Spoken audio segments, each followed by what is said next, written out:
Salve, salve pessoal, como é que vocês vão? Tudo bem? Bom, nós vamos dar um salto aqui e vamos conversar um pouco, até por causa do nosso tempo de aula, o tempo que a gente tem e tal. Vamos conversar um pouco sobre ditadura na América Latina. Eu sei que parece que nós demos um salto muito grande, mas a gente falou de independência e etc., de formação de Estado-nação, e eu queria não deixar de falar sobre a questão da ditadura no Brasil. Principalmente que nós estamos dentro de um contexto mundial, a gente passa posterior a essas repúblicas acontecendo no mundo, a gente passa com a república acontecendo na América Latina. Então a gente tem no final do século XVIII acontecendo repúblicas na França, por exemplo, na Espanha e etc., né? A perda efetivamente desses reinados, né? A perda do absolutismo acontecendo na Europa e a gente vai ter então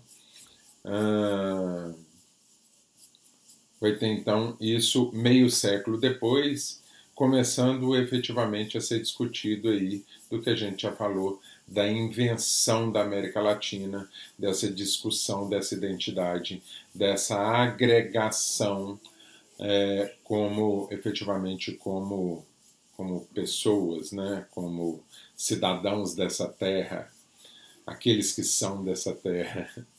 Então eu estou rindo porque Alexandre Alvarenga, o Alvarenga significa aqueles que são dessa terra. Então, nesse contexto aí, a gente vai ter um outro entendimento. Que outro entendimento é esse? O entendimento de que a gente está sendo influenciado pelo que vem de fora. Então, eu queria, antes da gente começar a falar efetivamente sobre ditadura, entender um pouco do que é essa história de ditadura no contexto efetivamente político, né? No contexto de uma nação, o que está acontecendo no mundo e quem são essas pessoas e a que se combate. Eu vou começar explicando primeiro essa concepção de forma bem simples, não histórica, no sentido de dar data e etc. e tal, não. Mas vou tentar explicar de forma um pouco mais simples essa concepção de quem é de esquerda e quem é de direita, que história é essa. Não vou entrar na questão de quem é capitalista, socialista, comunista, sociocapitalista, liberalista, neoliberalista e etc. Não vou entrar nessa concepção, não. Mas é importante você entender o lugar que se encaixa isso, tá ok? É importante você entender aonde que entra essa concepção de esquerda e direita. A gente confunde muito, né? Acha que o cara tem que ser de esquerda, mas ele não pode... O cara que é de esquerda, ele não pode ter um fundamento capitalista dentro da concepção dele. O cara que é de direita não pode ter um certo fundamento socialista dentro da questão dele. Eu não vou entrar efetivamente nessa questão do socialismo e etc. Mas vou entrar na ditadura, e a ditadura para a América Latina, obviamente, a gente não tem como fugir da questão dessa ditadura no Brasil também. Tá ok? Então eu preciso de entender o seguinte: nós somos influenciados, como a gente já falou sobre a questão hispânica, a questão dos franceses, o interesse desses franceses aqui na América Latina. Eu queria trazer uma ideia para vocês, uma concepção que está acontecendo lá no final do século XVIII na França.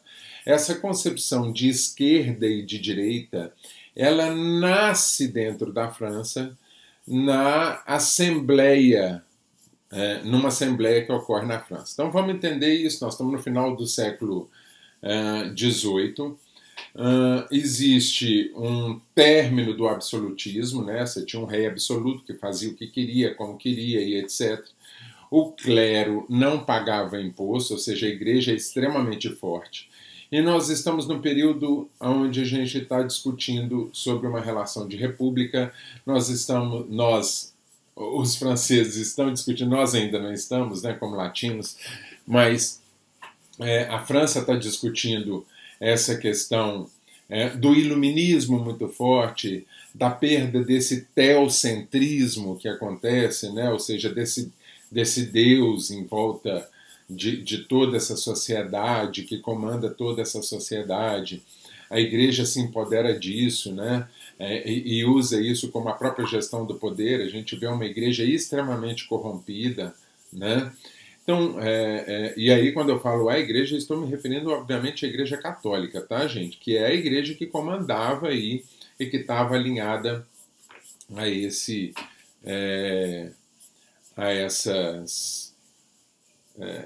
absolutismo, tá?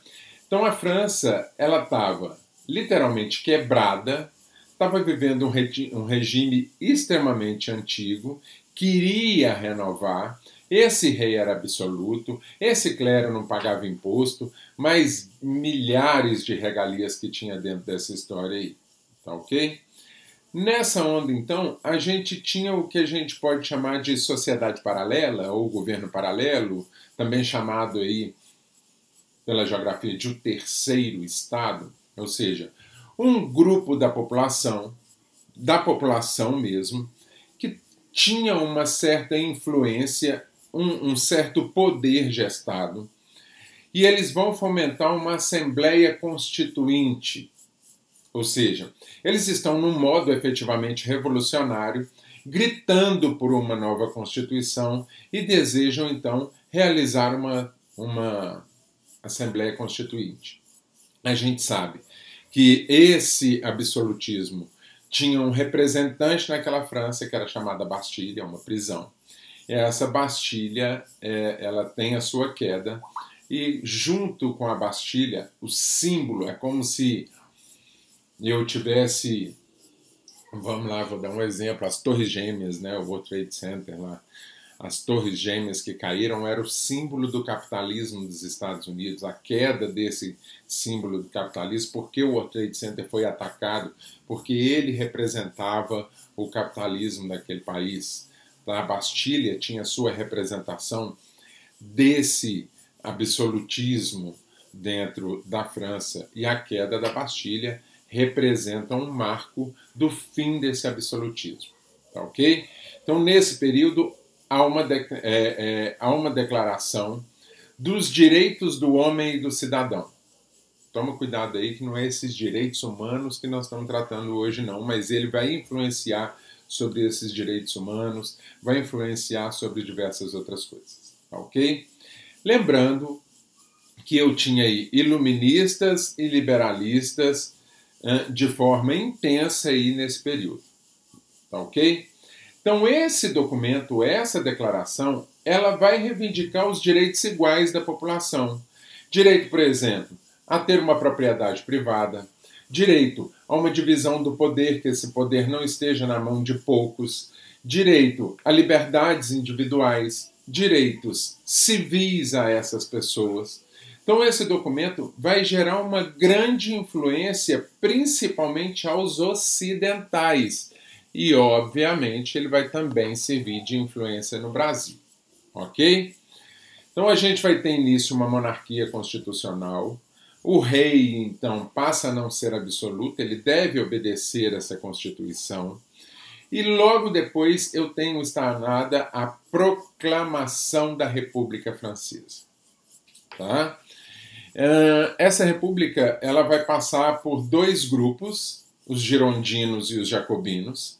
Então a república passa primeiro pelos girondinos, depois ele passa pelos jacobinos, e os girondinos foram chamados de direita e os jacobinos foram chamados de esquerda. Vamos primeiro entender quem são esses dois grupos. Girondinos, burgueses ou antigos nobres, eles eram a favor das reformas burguesas, eram contra a conquista da população. Ok? Os jacobinos desejavam a reforma da populista, desejavam o direito de voto a todos, tá? desejavam o fim dos abusos sobre a população e por aí vai. Ok? Então, em meio a essa revolução, foi realizada a ANF, que hoje, inclusive, é a representante da França, oficialmente, como se fosse a nossa Assembleia Federal aqui.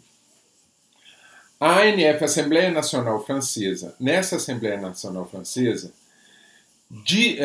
reuniu grandes representantes de toda a França, de toda a população francesa, dentro de um salão. Presta bastante atenção nisso. Quem era fazendeiro, nobre, aristocrata, burguês, ficava do lado direito desse salão. É isso mesmo. Segregados, separados. Esse povo não se reunia. Eles estavam em grupos formados ali dentro. Tá? As legítimas panelinhas. Então, quem era fazendeiro, nobre, aristocrata, burguês e etc., ficava do lado direito. Quem era pobre, ferrado na vida, trabalhador, serviçal, miserável, camponês, operário e etc., ficava do lado esquerdo. Então, se você chegasse lá e você fosse fazendeiro, industriário e etc., você ia para o lado direito. Se você fosse trabalhador, pobre, empregada doméstica, operário, camponês e etc., você ia para o lado explorado, você ia para o lado esquerdo. Simples assim. Grupo da direita, grupo da esquerda, cada um defendendo a sua causa. Então, tá, Alexandre, aí eu entendo. Mas e no mais? Eu escuto muito falar sobre essa história de eu sou extrema esquerda, ou eu sou extrema direita, ou eu sou extrema esquerda, ou o grupo de centro, né? Então, quem era trabalhador, mas não assumia a sua pobreza, como a gente tem isso hoje no Brasil?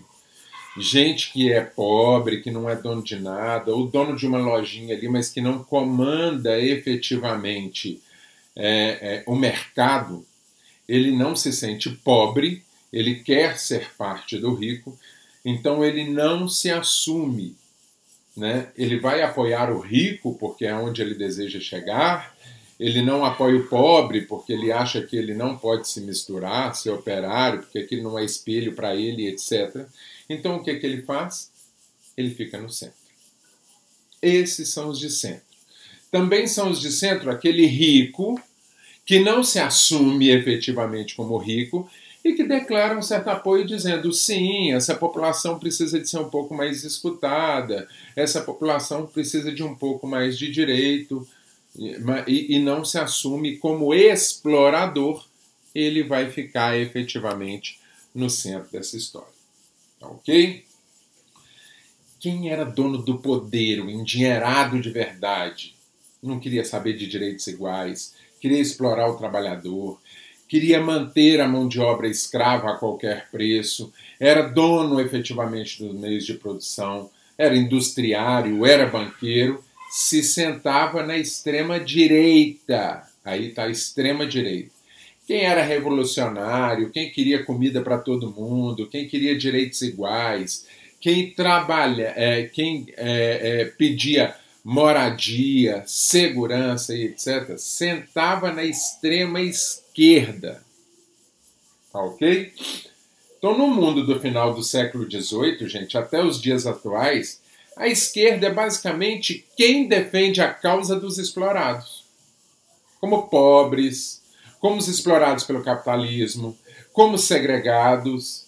Tá? Então, no Brasil, isso vai recair, por exemplo, sobre os camponeses, sobre os operários, sobre os negros, sobre as mulheres, sobre os moradores de rua, sobre os deficientes físicos, sobre os homossexuais, os que são chamados aí minoria, que apesar de não serem minoria, ou os que são explorados. As mulheres não são minoria nesse país, mas são exploradas. Os negros não são minoria nesse país, mas são explorados. E por que isso não cai? Por isso que eu falo assim, qual esquerda? A esquerda brasileira, A esquerda latina ou a esquerda mundial? Porque você vai ter países que a presença do negro não é uma realidade. Você tem países que a exploração do negro não é uma realidade. Então, a esquerda não tem olhares para esse grupo de pessoas. Ok? Já no lado da direita está o defensor da exploração. E aí, assuste-se no que eu vou falar aí. O defensor do nazismo, porque nós estamos falando de segregação racial. Nós estamos falando dos defensores da escravatura. Então, nesse período, se você concordava que um negro devia ser amarrado no toco e que batesse nele, muitas vezes até a morte, né? Que torturassem os negros, que torturassem os judeus, o assassinato dos judeus, você seria de direita. Se você apoia isso até os dias de hoje, você é de direita. Se você é um skinhead no Brasil, por exemplo, né, os carecas aí, você é de direita. Ok? Então eu queria só tentar e queria trazer o seguinte. Existe uma frasezinha dita aí, escrita assim: nossa bandeira jamais será vermelha. Não é isso? Então eu queria tentar isso. Isso aqui não é uma aula de defesa de esquerda, de direita. É uma aula de esclarecimento sobre o que nós estamos falando. Tá ok? Se você quiser também considerá-la, vai fazer o quê? Então o verde da nossa bandeira, o que o verde da bandeira brasileira representa? Representa uma ligação da casa portuguesa. Você vê que os reis que vieram para o Brasil, o Dom João VI, né, e o Dom Pedro, todos eles usavam as suas roupas verdes, porque ele representava a casa portuguesa. E o que a casa portuguesa fazia? Explorava o nosso país, roubava as nossas riquezas, realizou a escravatura, realizou a morte indígena, a exploração de tudo que existia dentro do Brasil. Ok? Eu não estou negando a nossa bandeira, ok, gente? Eu tenho muito orgulho da nossa bandeira, e aí até dizendo que essa bandeira não tem partido. Não é de esquerda ou de direita. Essa bandeira é do país. Não tem partido nenhum que tenha o seu direito de assumir essa bandeira como uma representação dele. Essa bandeira, ela é do país. Tá? O vermelho representado aí, a gente vê isso nas bandeiras de alguns partidos também, que também não tem esse direito, tá? Ele é uma reivindicação. Ele está ligado ao sangue do trabalhador, ao sangue do abusado, à representação da chibata do negro, que quando batia cortava sua pele, tá ok? Ao lombo do escravo, efetivamente. A morte dos nossos povos originários indígenas, a representação efetiva de um pacto de sangue entre essas pessoas para que elas lutem a favor dos seus direitos, enquanto explorados. Ok? Então, eu estou trazendo isso para que vocês entendam e até para que vocês se definam, se não ainda o fizeram, qual efetivamente você vai assumir. Não estou falando aqui sobre capitalismo, não estou falando aqui sobre liberalismo, não estou falando aqui sobre neoliberalismo, não estou falando aqui sobre socialismo, não estou falando aqui sobre sociocapitalismo, sobre capital social, sobre comunismo. Tá ok? Não estou falando sobre nada disso. O povo assusta quando eu coloco esse tanto de coisa na mesa, porque o cara acha que só existe... O cara acha que socialismo e comunismo é a mesma coisa, e liberalismo e neoliberalismo e capitalismo é a mesma coisa. Totalmente diferente, né? Tem todas as suas áreas, todos vão envolver algumas perspectivas efetivamente. Não estou falando sobre você ser... sobre essa questão. Estou dizendo, por exemplo, que você pode muito bem ser dono de um estabelecimento, ser dono de uma indústria e ser de esquerda. Porque está ligado à sua origem, porque está ligado à sua resposta de vida, porque você tem... Tá ok? E você pode até ser pobre ferrado na vida, apesar de eu achar que é muito incoerente ser de direita. Tá? Ou seja, você pode apoiar esse grupo. Mesmo que seja utópico, você pode apoiar esse grupo. Mesmo que ser lá dono de algum meio de produção e ser de esquerda seja utópico, você pode se assumir enquanto isso. Beleza? Então eu vou entrar aí um pouco na história da ditadura para que a gente dê continuidade a esse processo nosso aí. Boa tarde, pessoal. Última aula nossa a gente conversou um pouco sobre a questão do militarismo, né? Na América Latina, falamos um pouco sobre o militarismo do Brasil. Agora nós vamos... E por que isso? Porque nós vamos entrar num contexto um pouco antecipado. A gente está tratando da década de 30, com a entrada da industrialização e do neoliberalismo, como a gente conversou da última vez. E nessa entrada aí a gente vai puxar isso e vamos ver, dentro desse neoliberalismo, o processo de militarismo acontecendo. Tá ok? Então é importante a gente pensar aí nesse contexto de neoliberalismo como um sistema econômico que vai se tornar vigente a partir da década de 1970. Alexandre, você acabou de falar de década de 30 e agora você está falando de década de 70. Eu vou de novo dizer, o neoliberalismo é um sistema econômico, não é uma política, é um sistema econômico que ele se torna vigente a partir da década de 70. Tá ok? Mas a gente vai ver o seu contexto aqui começando a se formar lá depois da crise de 29. Então, como vocês lembram aí, a gente fala sobre a crise de 29 aqui na aula anterior. Então, é importante entender que esse neoliberalismo, ele já tem o nome de neo, porque ele é um novo liberalismo.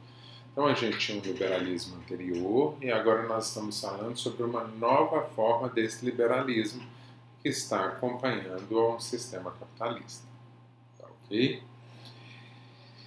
Bom, para isso então é preciso eu voltar antes da década de 30, ou seja, antes da crise de 29, da quebra da Bolsa de Nova York, de toda a falência mundial, onde o liberalismo tinha como característica principal a manutenção da propriedade privada, o livre comércio e a chamada mão invisível, ou seja, o mercado vai se autorregular a partir de competições entre as empresas e a própria taxa dos preços vai fazer com que esse mercado se regule.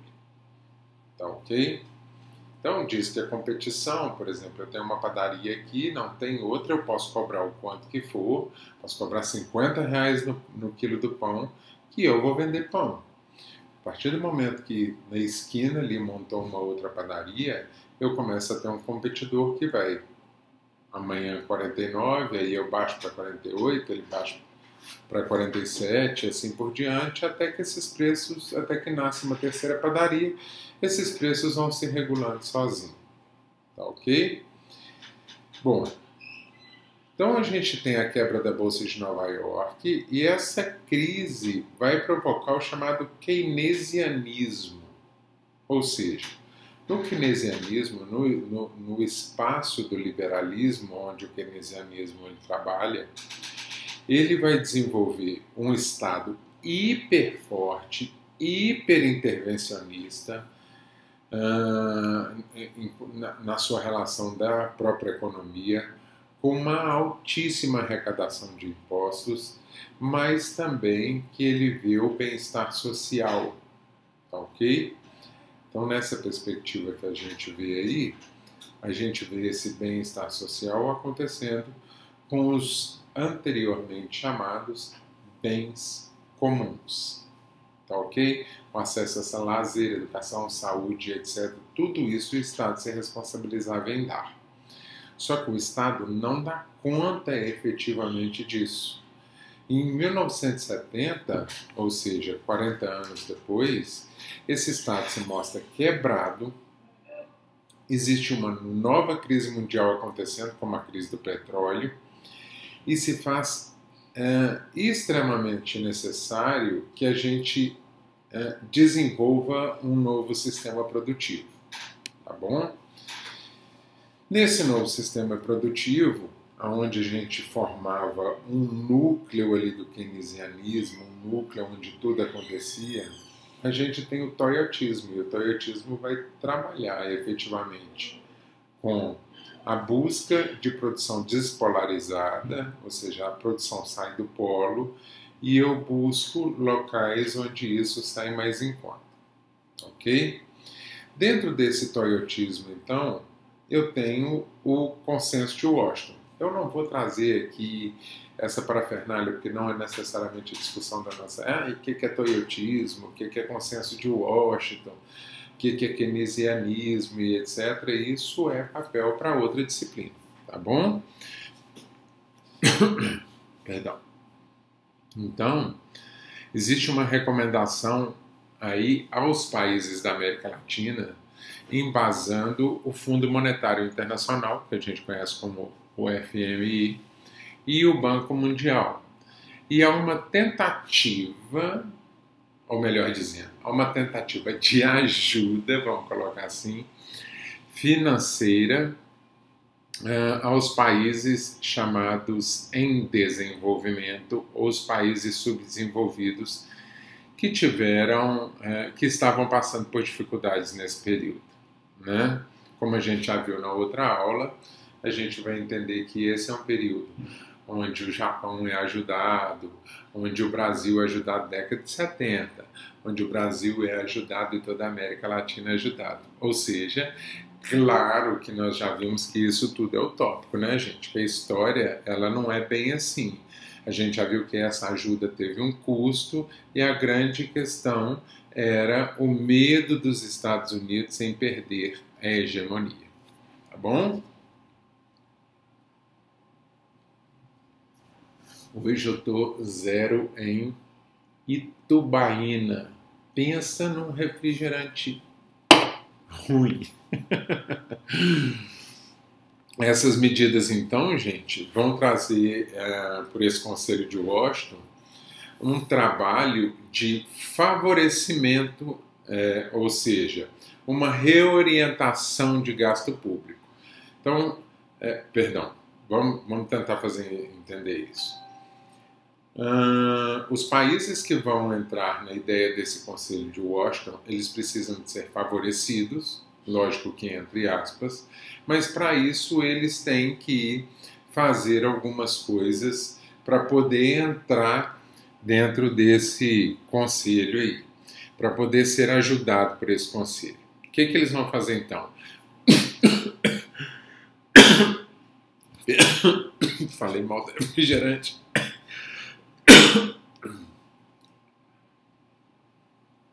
Mil desculpas, não vou cortar a gravação, vai continuar desse jeito. Então, para isso, os países têm que ter uma reorientação dos gastos públicos, têm que realizar privatizações de empresas públicas. A gente vê isso nitidamente acontecendo com o Brasil, principalmente a partir da década de 90, com o governo Fernando Henrique, né? A eliminação de barreiras fiscais, a gente vê isso acontecendo lá no Fernando Collor de Mello, né? Então, são os dois governos mais neoliberais que a gente teve. É importante a gente ressaltar que muita gente vem da ideia do fato do Fernando Henrique ter sido exilado na ditadura, do fato dele ter tido uma concepção um pouco esquerdista, que ele não necessariamente, que ele não estava produzindo um governo neoliberal. Mas o governo do Fernando Henrique foi extremamente neoliberal, tá ok? Então, ele tinha que quebrar essas barreiras fiscais, como aconteceu lá no Fernando Collor de Mello. Deveria haver uma desregulamentação do mercado, ou seja, o Estado não intervir no mercado, o mercado caminhar pelas suas próprias pernas. e uma proteção da propriedade privada. Muita gente tem dúvidas sobre o que é essa questão da proteção da propriedade privada. Daqui a pouco eu falo rapidamente sobre ela. Ok? Então, quais são as características do neoliberalismo? A característica é garantir os direitos básicos da população, lembrando que esses custos básicos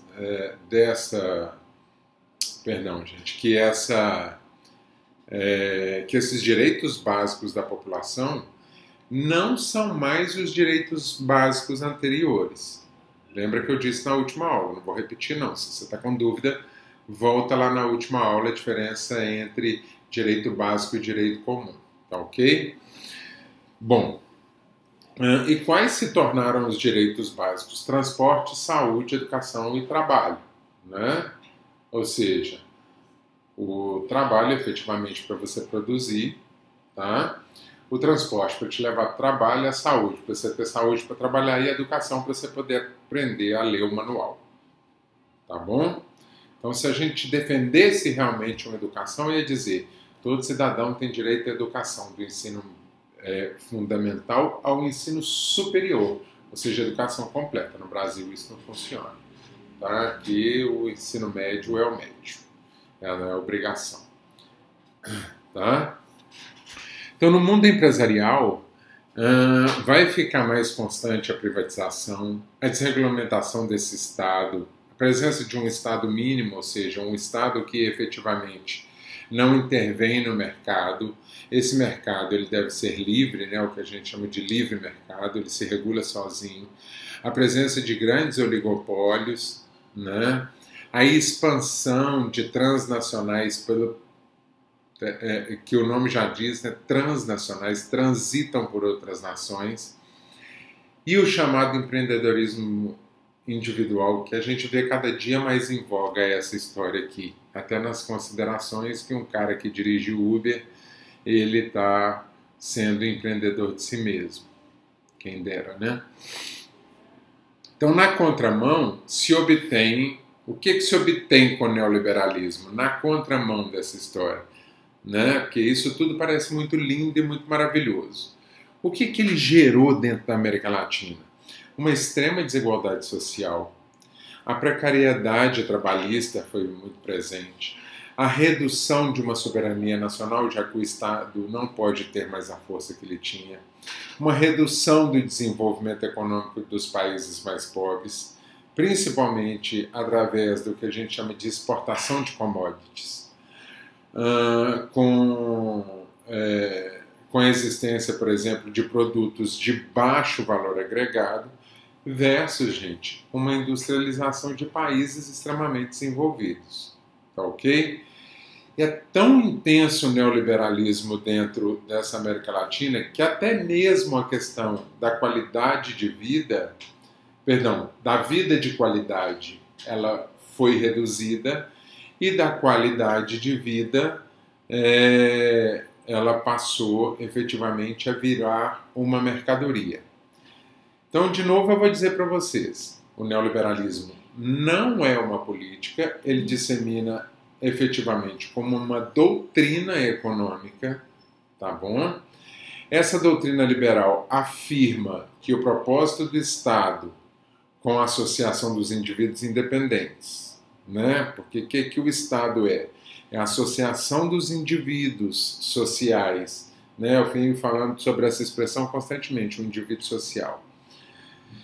Então, a doutrina neoliberal, ela vem afirmar que o propósito do Estado é facilitar os projetos dos seus membros e dos seus empreendimentos.